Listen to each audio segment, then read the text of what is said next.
freue mich über euer Interesse an dem Thema. Ich werde auch gleich mal meine Präsentation starten, die ich mitgebracht habe.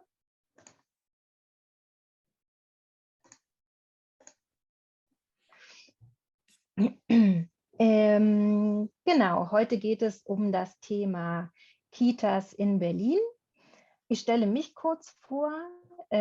Ich bin Laura, ich wohne in Berlin und ich komme auch aus Berlin. Ich war früher mal Lehrerin für Deutsch als Fremdsprache und jetzt arbeite ich bei der Wortlaut-Sprachwerkstatt. Ich kann euch vielleicht kurz erzählen, was wir machen bei Wortlaut-Sprachwerkstatt. Wir machen soziale Projekte und Bildungsprojekte in den Bereichen Sprachbildung, Lernkompetenzen, digitale Bildung und Berufsorientierung. Und wir machen Projekte tatsächlich in fast allen Berliner Bezirken. Und wir arbeiten mit sehr vielen Schulen, Kitas und Familienzentren in Berlin zusammen. Genau, das einfach mal zusammengefasst. Ich bin heute bei euch, um ein bisschen über das Thema Kitas in Berlin zu erzählen. Warum über dieses Thema? Warum spreche ich über dieses Thema? Ich bin bei Wortlaut Sprachwerkstatt für ein Projekt verantwortlich gewesen, in dem es um Berufsorientierung für Erzieher und Erzieherinnen geht.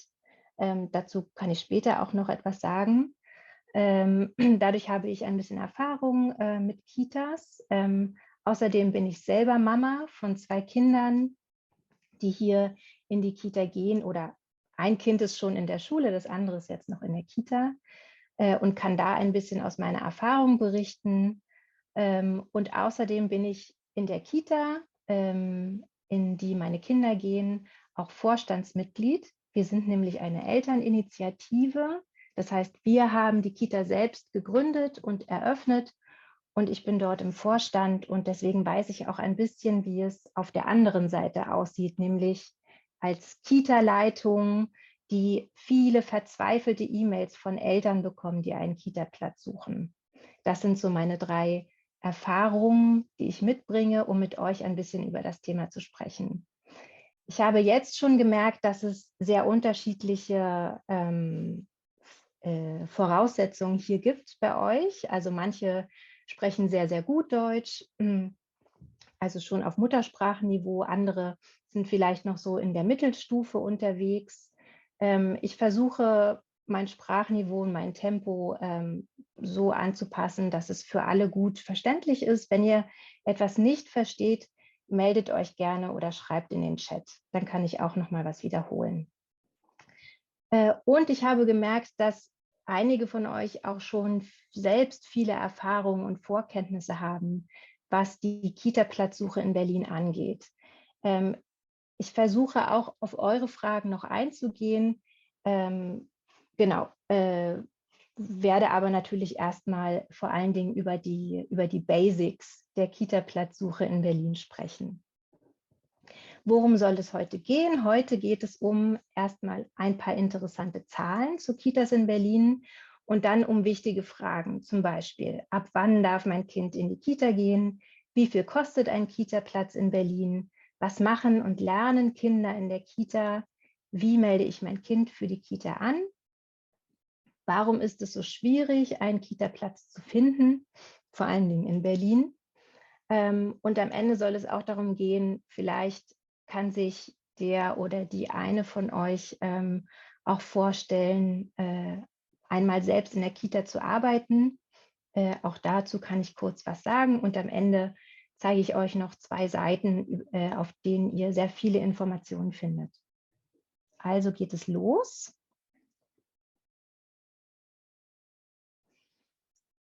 Erst einmal ein paar interessante Zahlen, vielleicht vorneweg. Habt ihr eine Idee, wie viele Kitas es in Berlin gibt? Habt ihr Lust mal zu schätzen? Dann könnt ihr das gerne in den Chat reinschreiben oder einfach auch euer Mikrofon aufmachen und kurz rein sagen. Wer hat eine Idee? Wie viele Kitas gibt es in Berlin? Vielleicht 1000, vielleicht 2000, 1500? Gibt es noch ein Angebot? Ja, man könnte tatsächlich meinen, oh, 10.000, wow, Olga. Ich glaube, wenn es 10.000 Kitas gäbe, dann hätten wir gar nicht das Problem mit den Kitaplätzen. Also, es sind tatsächlich sehr gut. Prem ist sehr, sehr nah dran. Wunschdenken, Olga, genau richtig. Das werden wir irgendwann erreichen. Also, Prem hat sehr gut geschätzt. Es gibt in Berlin circa 2600 Kitas. Das klingt nach einer ganzen Menge.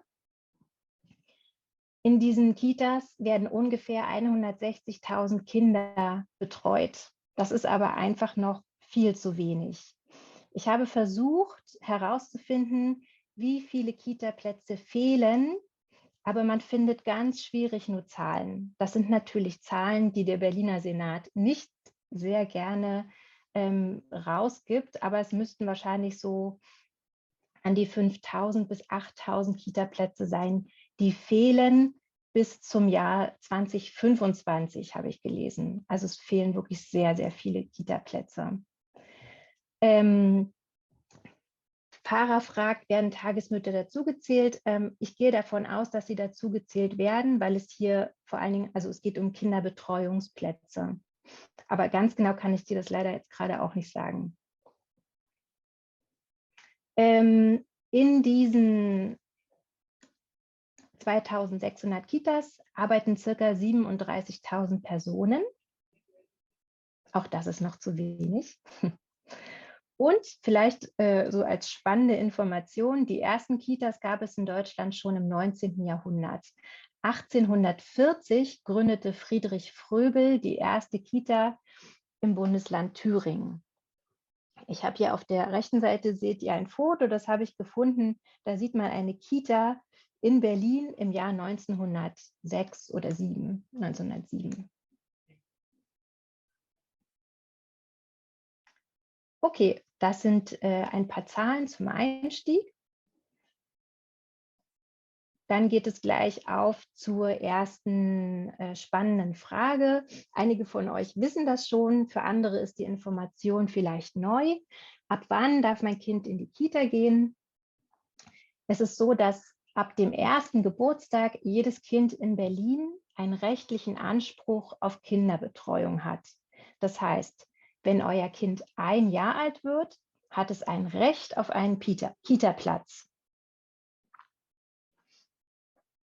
Wichtig ist aber, in Deutschland gibt es keine Kita-Pflicht. Das heißt, euer Kind darf in die Kita gehen, aber es muss nicht in die Kita gehen.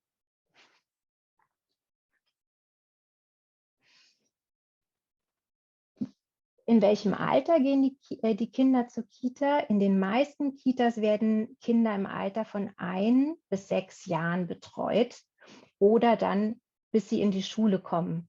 Es gibt ja auch die Möglichkeit, ein Kind, man nennt das, zurückstufen zu lassen.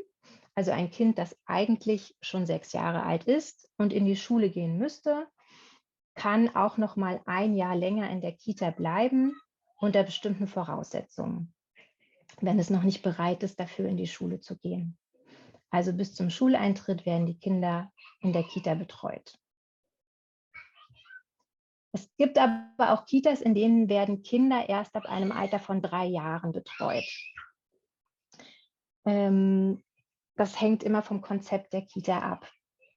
In dem Fall, wenn man dann eine Kita gefunden hat, die erst ab 3 Jahren betreut, muss man sich Gedanken machen, was mache ich vom 1. bis zum 2.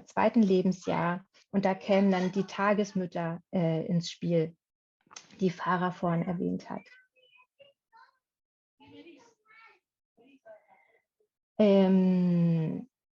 Dann, ich weiß nicht, ob ihr die Geräusche im Hintergrund hört. Meine Kinder gehen jetzt ins Bett. Dann ist hier immer viel los. Ich hoffe, es stört euch nicht. Genau, die nächste Frage ist, wie viel kostet ein Kita-Platz in Berlin? Das Besondere an Berlin ist, dass die Kinderbetreuung hier kostenlos ist. Das ist tatsächlich etwas Besonderes. In vielen anderen Bundesländern muss man immer noch monatlich für den Kita-Platz bezahlen. Mein Bruder wohnt zum Beispiel in Niedersachsen und bezahlt jeden Monat 250 € für den Kita-Platz für seinen Sohn. Das ist unglaublich viel Geld. In Berlin ist das kostenfrei. Man muss einen kleinen, winzigen Anteil bezahlen für die Verpflegung. Das heißt, in der Kita gibt es ja Frühstück, Mittagessen und auch Vesper. Und dafür bezahlt man einen kleinen Verpflegungsanteil. Das sind monatlich aber nur 23 €. Dann gibt es aber auch Kitas, in denen es noch extra Angebote gibt. Also zum Beispiel gibt es besonders gesundes Bio-Essen oder regionales Essen, das ein bisschen teurer ist.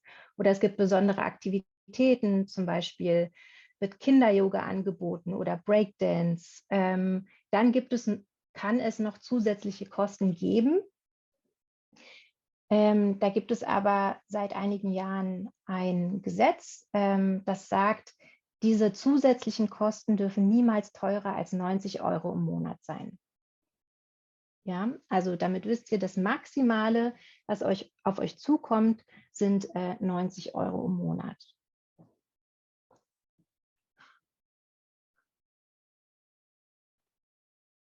Habt ihr bis dahin schon Fragen?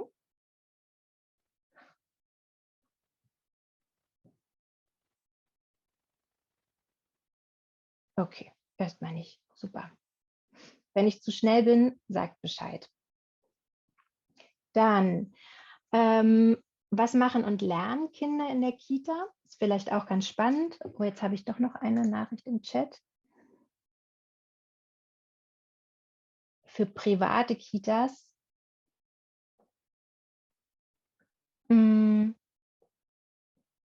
Also, also private Kitas sind mir gar nicht so ein Begriff. Aber wenn es bestimmte Kitas gibt, die komplett privat angeboten werden, dann kann das natürlich anders geregelt sein.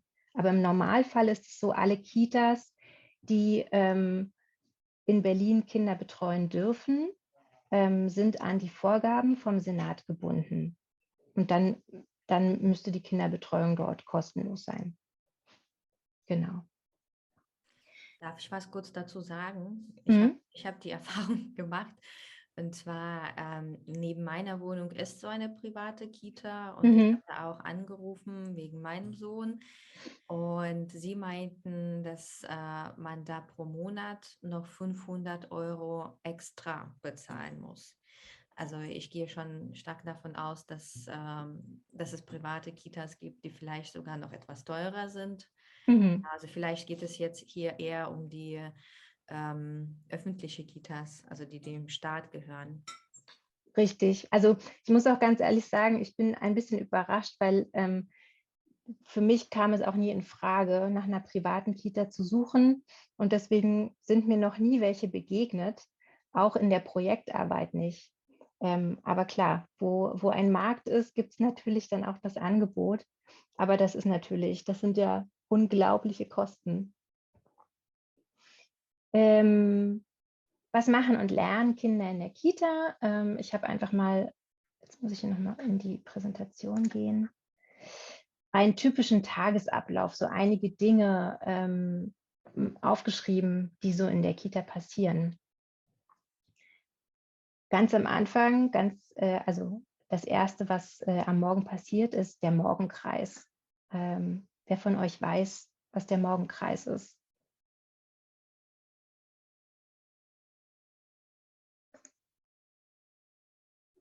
Habt ihr eine Idee, was da passiert in der Kita? Mein Sohn meldet sich. Ich weiß, was ein Morgenkreis ist. Erzähl mal. An welche Sachen man erlebt hat. Mhm. Genau, sehr gut. Aufwärmung, schreibt Ram Kumar. Mhm. Gibt es noch andere Ideen?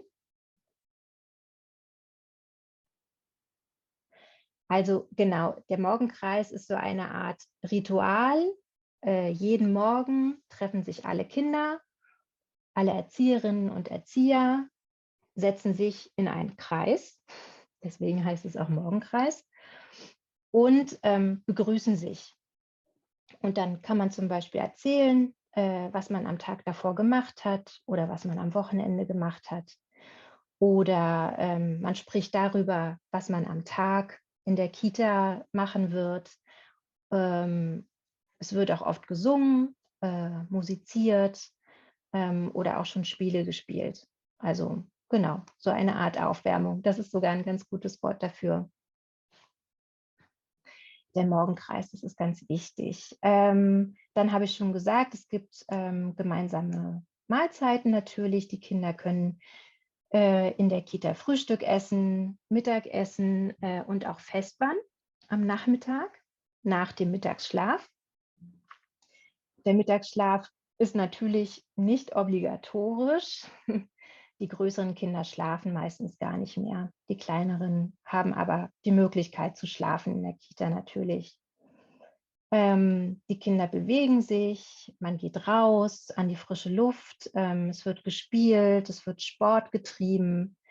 Musik und Tanz sind natürlich auch Dinge, die sehr beliebt sind bei den Kindern. Gerade auch mit den größeren Kindern werden viele Projekte auch gemacht, also Bastelprojekte oder Zeichenprojekte, oder man geht raus in die Natur und beobachtet Vögel oder Bäume und spricht dann darüber. Also ganz viele verschiedene Ansätze und Ideen. Dann das freie Spielen. Die Kinder können quasi tun, was sie wollen, entweder drinnen oder auch draußen. Also ohne Anleitung können sie einfach zusammen spielen. In vielen Kitas wird auch darauf geachtet, dass sie dann kein Spielzeug haben, sondern wirklich einfach nur miteinander spielen oder wenn man draußen ist, auch mit den Dingen spielen, die es dort gibt, im Wald oder auf dem Spielplatz. Lesekreise, natürlich wird auch viel vorgelesen. Es gibt auch Feste, zum Beispiel gab es jetzt gerade Fasching natürlich. St. Martin wird auch viel gefeiert mit Lampignons, Umzügen. Manche Kitas machen auch Sommerfeste. Alles natürlich vor der Corona-Zeit.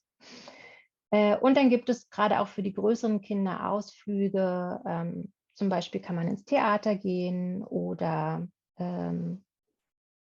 genau, oder in den Tierpark oder in den Wald und längere Spaziergänge. Also das sind so ein paar Dinge, die in der Kita passieren können.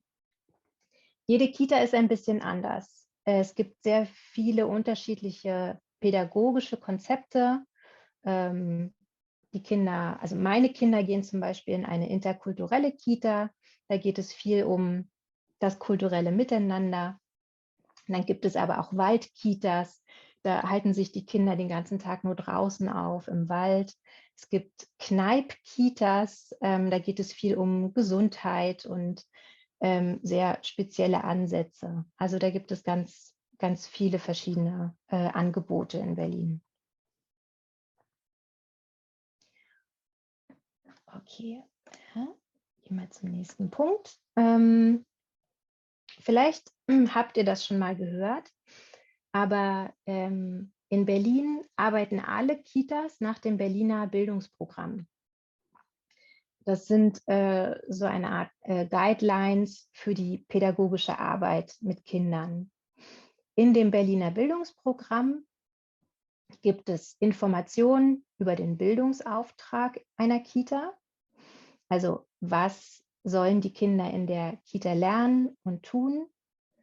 Es gibt Ideen zur Bildung, Erziehung und Betreuung von Kindern. Und das Berliner Bildungsprogramm ist eine Unterstützung für das pädagogische Fachpersonal. Und damit meine ich Erzieher und Erzieherinnen.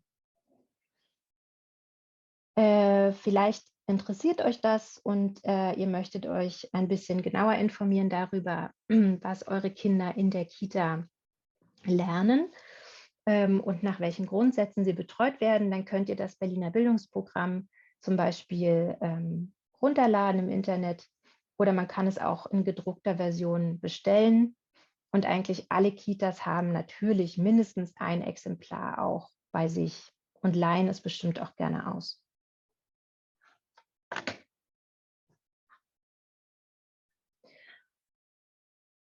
Okay, dann kommen wir wahrscheinlich zur spannendsten Frage heute. Wie melde ich mein Kind für die Kita an? Ich habe das jetzt mal in 2 Schritte aufgeteilt. Schritt 1, und das ist tatsächlich das Schwierigste überhaupt in Berlin. Zuerst muss man einen Kita-Platz finden. Und Farah hat es vorhin schon angedeutet. Ich glaube, du hast gesagt, du hast sogar schon während der Schwangerschaft gesucht. Das ist tatsächlich mittlerweile normal, dass man schon so früh anfängt. Und der erste Tipp ist tatsächlich, fangt so früh wie möglich mit der Suche an. Dadurch, dass es so wenig Kita-Plätze in Berlin gibt, muss man wirklich sehr frühzeitig damit anfangen. Wie sucht ihr Kitas? Klar, ihr könnt im Internet recherchieren, was gibt es bei euch in der Gegend. Ihr könnt euch natürlich auch bei euch ein bisschen umschauen, in eurer Straße, in eurem Viertel oder auch im gesamten Bezirk. Vielleicht habt ihr auch persönliche Kontakte zu Kitas, zum Beispiel Bekannte oder Freunde, deren Kinder schon in eine Kita gehen und da vielleicht nachfragen können oder vermitteln können. Persönliche Kontakte sind tatsächlich immer das Beste. Darüber hinaus gibt es auch, habe ich die jetzt hier mit aufgeführt? Nee. Wenn ihr im Internet recherchiert, es gibt auch vom Berliner Senat Suchmaschinen, also den Kita-Navigator zum Beispiel und ein Kita-Verzeichnis aller Berliner Kitas. Den Link dazu findet ihr auch auf der Vokabelliste. Da könnt ihr gerne mal reinschauen. Da kann man auch sehr gut nach Kitas suchen. Das Besondere am Kita-Navigator ist, dass ihr dort seht, ob die Kita einen freien Kita-Platz hat und zu wann. Das muss nichts heißen, weil das ist so ein typisches System. Die Kita hat einen Kita-Platz, meldet das an den Kita-Navigator. Dann dauert es, bis der Kita-Navigator das aktualisiert und dann ist der Kita-Platz schon weg. Das heißt, man muss auf jeden Fall trotzdem immer die Kitas anschreiben und nochmal fragen, ob es den Kita-Platz gibt. Aber der Navigator gibt erstmal eine gute Orientierung. Der nächste Schritt ist dann natürlich Kitas kontaktieren. Da hätte ich einige Tipps für euch. Erstens würde ich euch raten, kontaktiert nicht zu viele Kitas. 45 Fahrer ist tatsächlich eine wahnsinnige Menge. Und ich kann es sehr gut verstehen, wenn man verzweifelt ist und keine Antwort bekommt, fragt man natürlich mehr und mehr Kitas an. Trotzdem wird immer wieder empfohlen, sich auf eine kleinere Menge von Kitas zu konzentrieren und dort dann sozusagen noch intensiver nachzufragen.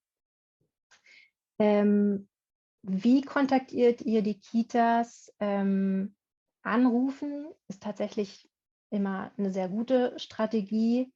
Man kann natürlich auch erstmal per E-Mail anfragen, wenn einem das vielleicht unangenehm ist, direkt anzurufen. Aber hier der Tipp, schickt keine Sammel-E-Mails. Und das Beste ist natürlich immer, wenn man vorbeigehen kann, aber gerade zu Corona-Zeiten ist es natürlich eigentlich unmöglich, als fremde Person einfach in eine Kita reinzugehen und nachzufragen. Ich habe euch hier noch ein paar Tipps aufgeschrieben für eine E-Mail an eure Wunschkita. Ich habe euch gesagt, ich bin in der Kita meiner Kinder im Vorstand und dadurch lese ich sehr viele Anfragen von Eltern. Und deswegen würde ich euch zum einen raten, schreibt eine möglichst kurze E-Mail mit den wichtigsten Informationen. Ja, wir kriegen oft unglaublich lange E-Mails, die sind wunderschön geschrieben mit vielen tollen Ideen. Warum finden die Eltern unsere Kita so toll? Was arbeiten sie? Wo kommen sie her? Was sind ihre Ziele für das Kind? Das ist alles unglaublich interessant, aber man hat einfach keine Zeit, diese E-Mails wirklich zu lesen. Das heißt, am besten ist kurz und prägnant. Wichtige Informationen sind, wie heißt euer Kind und wie alt ist es? Ab wann braucht ihr den Kita-Platz und für wie viele Stunden? Gibt es bei euch Besonderheiten, zum Beispiel einen speziellen Förderbedarf? Das Wort Förderbedarf habe ich nicht in die Vokabelliste geschrieben, weil ich das später ergänzt habe. Deswegen für diejenigen, die das Wort noch nicht kennen, mit Förderbedarf ist gemeint zum Beispiel, wenn euer Kind eine körperliche Beeinträchtigung hat oder nur wenig oder gar keinen Kontakt mit der deutschen Sprache bisher hatte, dann hat das Kind einen besonderen Förderbedarf und das ist für die Kita sehr wichtig, das zu wissen. Und natürlich könnt ihr in der E-Mail auch fragen, ob es möglich ist, die Kita einmal zu besuchen. Große Kitas haben manchmal Informationsabende, Informationstreffen. Vielleicht laden sie euch dann dazu ein.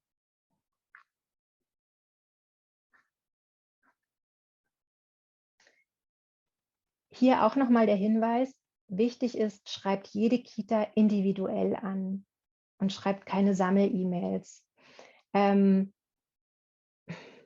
Natürlich ist es unglaublich viel Arbeit, aber schon die direkte Ansprache, liebe Kita Sonnenschein, ich möchte mein Kind zu euch schicken, ist viel, viel besser als liebe Kita-Leiterin. Und dann stehen da 50 E-Mails von Kitas in der Adressleiste.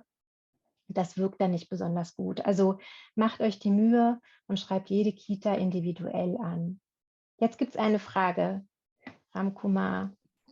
Nur eine Meldung. Ich habe nach der Vokabelliste gesucht. Es steht in der Mail, dass im Anhang befindet sich eine Vokabelliste, aber das finde ich nicht. Deswegen wollte ich nur anmerken, dass wir haben keine Vokabelliste bekommen. Olga, könntest du die Liste vielleicht noch kurz über den Chat teilen? Ja, klar, das mache ich sofort. Es gibt noch eine Bestätigung zu meiner Anmerkung. Ja, Dankeschön, Olga. Super. Genau. Farah hat den Link geschickt, wo man die Liste auch sehen kann wahrscheinlich. Genau. Super. Ramkamur, hast du noch eine Frage gehabt? Ansonsten kannst du... Ja, weiter bitte. Dankeschön. Okay, super. Sehr gut. Ja. Also keine Sammel-E-Mails. Das war mein Tipp. Wenn ihr dann keine Antwort bekommt, ruft an. Das würde ich immer empfehlen. Nach circa 2 Wochen. Man kann so 2 Wochen Zeit geben. Die Kita-Leitungen haben immer unglaublich viel Arbeit und wenig Zeit, am Computer zu sitzen und E-Mails zu beantworten. Auch ich arbeite viel mit Kitas zusammen wegen meiner Projekte und ich muss auch immer wieder anrufen, weil meine E-Mails einfach nicht gelesen werden, was nicht böse gemeint ist, sondern die Kita-Leitungen haben unglaublich viel Arbeit, gerade jetzt auch zu Corona-Zeiten. Dann, wie gesagt, es gibt zu wenig Erzieher, davon erzähle ich später noch. Das heißt, viele Kita-Leitungen müssen selbst auch noch mithelfen. Das heißt, wenn ihr keine Antwort auf eure E-Mails bekommt, ruft einfach mal an und fragt, haben Sie meine E-Mail gelesen? Ich würde gern wissen, ob es eine Möglichkeit gibt, bei Ihnen zum Beispiel auf die Warteliste zu kommen.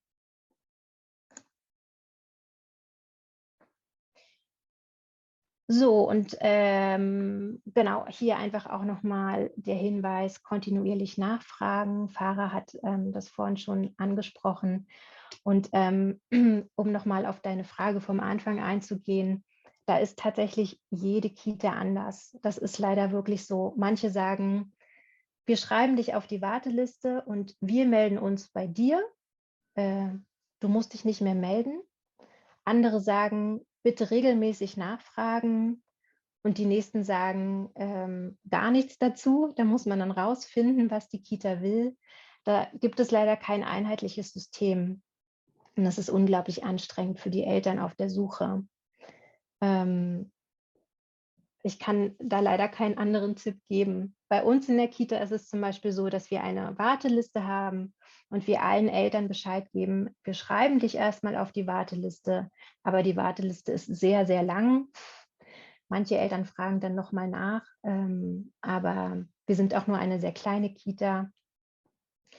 Und wir schreiben dann auch nicht nochmal extra Absagen, sondern wenn die Eltern nichts von uns hören, dann heißt es, dass sie leider keinen Kita-Platz bei uns bekommen können. Also da müsst ihr wirklich bei den Kitas nachfragen und hört dann auch darauf, was sie sagen. Also wenn eine Kita sagt, sie müssen hier nicht jede Woche anrufen, dann macht es auch nicht.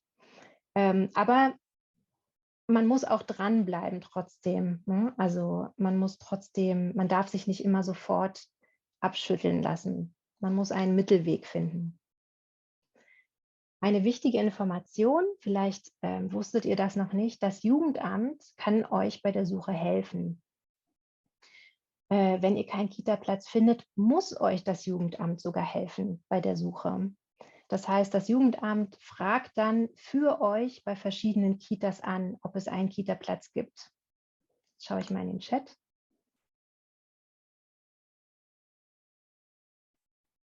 Einmal pro Monat ist gut. Ja, wie gesagt, das kommt auf die Kita drauf an. Genau. Fahrer fragt, und warum hört die Warteliste nicht irgendwann auf, wenn man sowieso nicht so viele Plätze hat?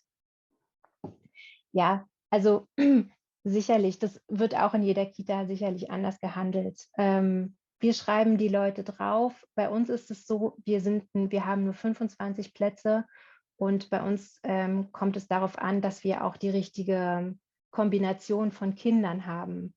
Also es müssen immer so und so viele ganz kleine sein, so und so viele Kinder vor dem Schuleintritt, damit sozusagen alle Altersgruppen gleichmäßig vertreten sind. Und deswegen nehmen wir erstmal alle potenziell mit auf und können dann gegebenenfalls nachschauen, wer passt denn jetzt am besten rein. Deswegen machen wir keinen Cut. Aber du hast schon recht, natürlich stehen da viel zu viele Leute drauf. Das stimmt. Genau. Ja, also nochmal der Tipp, das Jugendamt, wenn ihr keinen Kita-Platz findet, ich weiß nicht, Farah, ob ihr das schon mal versucht habt, direkt auch nochmal beim Jugendamt nachzufragen, ob die euch noch unterstützen können bei der Kitasuche. Manchmal macht das vielleicht dann auch mehr Eindruck, wenn das Jugendamt nachfragt.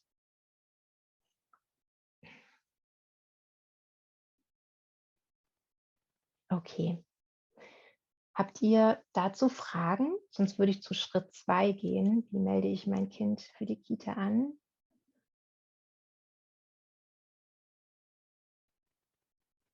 Ihr könnt auch gerne das Mikro aufmachen und einfach reinfragen. Ne? Ihr müsst nicht über den Chat.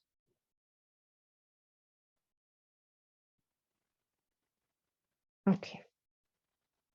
Ansonsten gibt es vielleicht am Ende auch nochmal die Möglichkeit, was zu fragen.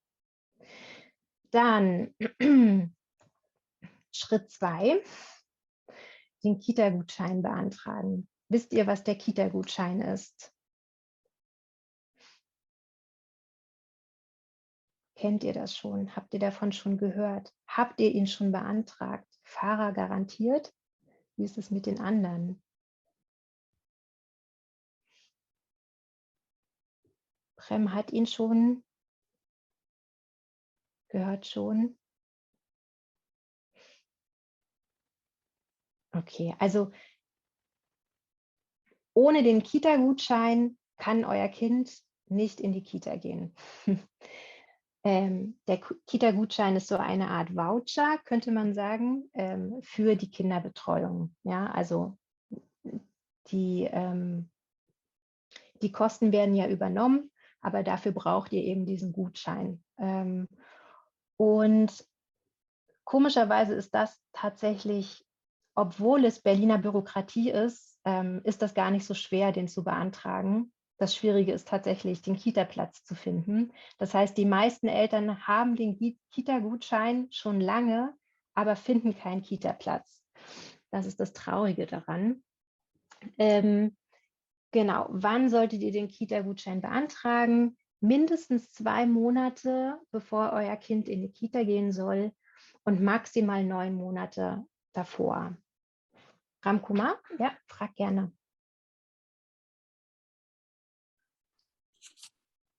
Nein, Entschuldigung, also ich hatte keine Haare. Das war von der.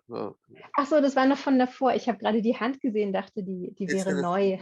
Okay, sehr gut. Genau, diesen Antrag, das ist das Gute daran, den könnt ihr oder den müsst ihr sogar online stellen. Den Link habe ich euch hier in die Präsentation reingepackt, aber ihr findet ihn auch auf der Vokabelliste unten bei den Links. Ihr findet es aber auch ganz einfach über die Google-Suche, Kita-Gutschein beantragen in Berlin. Ihr stellt den Antrag online, aber man muss am Ende, das ist wieder sehr typisch, Berliner Bürokratie, man muss am Ende trotzdem nochmal alle Dokumente per Post ans Jugendamt schicken. Gucke ich nochmal in den Chat.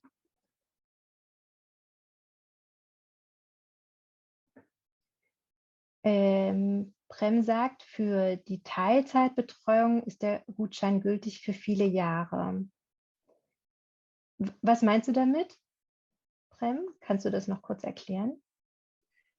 Okay, mein Deutsch ist nicht sehr gut, aber versuche ich. Mhm. Wenn man beantragt für die 5 bis 7 Stunden Betreuung, dann normalerweise man erhalten für bis wann die Kind ist 6 Jahre alt.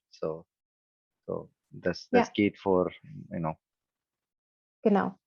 Da hast du vollkommen recht. Also jedes Kind in Berlin hat das Recht auf einen Kita-Gutschein für 5 bis 7 Stunden Betreuung in der Kita. Den bekommt jedes Kind. Dafür muss man auch nichts weiter nachweisen. Also man muss nicht nachweisen, dass man viele Stunden arbeitet oder das Kind nicht betreuen kann. Also 5 bis 7 Stunden bekommen alle Kinder. Und wenn man diesen Gutschein hat, dann gilt er, wie Prem sagt, bis zum Schuleintritt. Den muss man nicht nochmal neu beantragen. Dann gibt es aber Ganztagsgutscheine, das heißt eine Betreuung 7 bis 8 Stunden oder sogar darüber hinaus. Es gibt auch erweiterte Gutscheine. Und da muss man regelmäßig nachweisen, dass man immer noch diese zusätzlichen Stunden der Betreuung braucht. Also, dass man zum Beispiel im Schichtdienst arbeitet oder eben ganz besonders lange Stunden arbeitet. Danke für den Hinweis, Prem. Genau. Habt ihr sonst noch Fragen zu dem Punkt?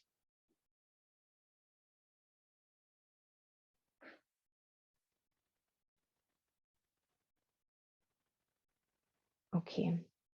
Also viel mehr kann ich euch tatsächlich auch nicht zu dem Antrag sagen. Davon erzähle ich euch aus meiner Perspektive als Mutter, die den Antrag zweimal ausgefüllt hat. Aber mehr beraten dazu kann ich euch leider nicht. Wenn ihr Fragen habt zum Gutschein oder zur Beantragung, dann müsstet ihr euch immer an die Gutscheinstelle von eurem Jugendamt wenden. Wie viele Stunden müssen die Eltern jeweils arbeiten? Pfarrer, schon das kann ich dir nicht wirklich genau beantworten. Also ich bin der Meinung, mindestens einer muss auf jeden Fall in Vollzeit arbeiten, wenn nicht sogar beide. Aber das ist schon eine Frage für die Profis. Da müsstest du bei der Gutscheinstelle fragen. Beziehungsweise denke ich, dass du die Antwort auf die Frage findest auf der Seite, also auf der Informationsseite, die ich euch gleich noch zeige. Da findest du die Informationen garantiert ganz schnell. Ich will euch nichts Falsches sagen. Ich bin nicht vom Jugendamt, genau. Gut. Dann gehen wir weiter. Warum ist es so schwierig, einen Kita-Platz in Berlin zu bekommen? Wir haben in Berlin eine Kita-Krise und das schon seit vielen, vielen Jahren. Ich habe es vorhin schon erwähnt, das große, wichtige Wort ist der Fachkräftemangel. Das Wort habe ich bestimmt auch auf die Vokabelliste geschrieben. Ein fürchterliches Wort, bedeutet einfach nur, es gibt nicht genug Erzieher und Erzieherinnen in Berlin. Also es gibt nicht genug Personen, die in diesem Beruf arbeiten. Das heißt, in vielen Kitas könnte man eigentlich mehr Kinder aufnehmen. Also der Platz ist da, aber es gibt nicht genug Erzieher und Erzieherinnen. Das liegt auch daran, dass in Berlin, dass es ganz klare Regeln gibt, wie viele Kinder darf ein Erzieher oder eine Erzieherin betreuen. Also wie viele Erzieher und Erzieherinnen brauche ich für zum Beispiel eine Gruppe von 10 Kindern. Da gibt es ganz klare Regeln und die müssen erfüllt werden. Und wenn es nicht genug Erzieher gibt, dürfen auch nur weniger Kinder in die Gruppe. Es wird seit vielen Jahren wird versucht, quasi neue Erzieher zu finden. Es gibt immer wieder neue Regeln dafür, wie man in den Beruf einsteigen kann, wie man in dem Beruf arbeiten kann. Aber es geht nur sehr langsam voran. Das hat natürlich auch damit zu tun, dass es ja gleichzeitig auch immer mehr Kinder werden. Vielleicht, ich weiß nicht, vielleicht kann sich der eine oder andere von euch ja sogar vorstellen, selbst in einer Kita zu arbeiten. Wie gesagt, hier auch noch ein ganz fürchterliches Wort eigentlich. Der Erzieherberuf ist ein Mangelberuf. Also wie gesagt, es gibt nicht genug Erzieher. Deswegen ist es tatsächlich eine Berufsoption mit sehr guten Aussichten. Also wenn man in Berlin Erzieher wird, dann findet man auf jeden Fall sofort eine Arbeit und kann sich sogar aussuchen, wo man arbeitet. Vielleicht nur als ganz kurze Info dazu, um als Erzieher oder Erzieherin arbeiten zu können. In Berlin muss man eine Ausbildung machen. Diese Ausbildung dauert normalerweise 3 Jahre. Aber wenn ihr zum Beispiel einen pädagogischen oder sozialen Berufsabschluss in eurem Herkunftsland habt und den mit hierher bringt, dann muss man zum Teil nicht die ganze Ausbildung machen, sondern nur einige ergänzende Kurse und kann dann schon einsteigen als Erzieher. Wenn man eine Ausbildung macht, gibt es die Möglichkeit, eine duale Ausbildung zu machen. Das bedeutet, man arbeitet schon Teilzeit in einer Kita, also ungefähr 20 Stunden pro Woche, und geht dann zweimal in der Woche in eine Fachschule. Der große Vorteil dabei ist, dass man von Anfang an Geld verdient.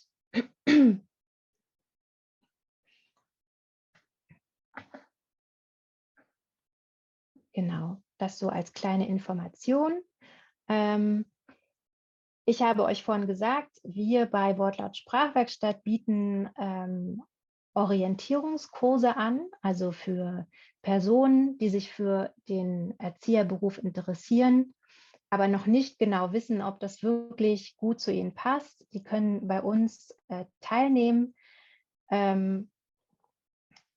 Und zwar in diesem kostenlosen Berufsorientierungskurs. Das sind immer ungefähr 3 Monate und ihr macht bei uns Workshops. Ihr könnt ein Praktikum in einer Kita machen und wir beraten euch und helfen euch dabei, in den Beruf einzusteigen.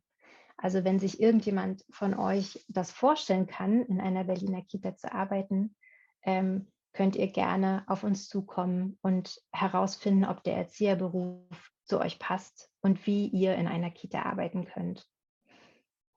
Ich habe euch hier einfach auch mal den Link zu unserer Webseite mit reingepackt oder ihr meldet euch direkt bei uns per E-Mail oder Telefon, wenn euch das interessiert.